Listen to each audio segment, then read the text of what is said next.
So guys complete అయితే పెట్టినాను. But ఆ బోల్డ్ మా దగ్గర లేవు, అది లేవు, ఇది లేవు అంటున్నారు.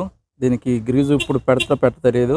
ప్లస్ మన సిస్టమ్ ఉంటుందా, ఇప్పుడే షోరూమ్ కాడికి వస్తే మన రెస్పాన్స్ అయ్యారనమాట.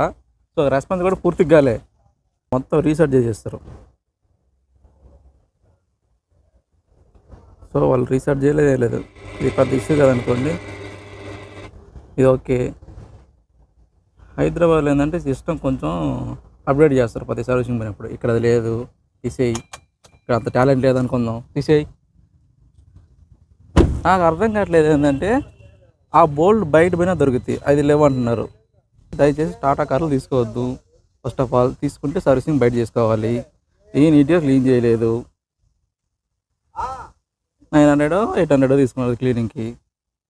దానికి గ్రీజ్ లేదు. ఫస్ట్ ఆఫ్ ఆల్ నా రిక్వెస్ట్ ఏంటంటే టాటా కార్లు తీసుకునే పని అయితే సర్వీసింగ్ ఆఫ్టర్ ద మార్క్ చేసుకుని పోతేనే టాటా కార్లు ప్రిఫర్ చేయండి. లేదు మేము సస్తం అంటే మీకు కారం ఇంకా అది. నేను తీసుకొని నా సంకలం లాగుతున్నా. వాళ్ళు వస్తారంటే వెయిట్ చేద్దాం. వాళ్ళు ఏం చెప్తారో చూద్దాం first of all. So Tata వాళ్ళు ఎవరన్నా చూస్తుంటే దీని గురించి స్పందించండి అయ్యా. సర్వీసింగ్ కొంచెం ఇంప్రూవ్ చేయండి అయ్యా, దండం పెడతాం మీకు.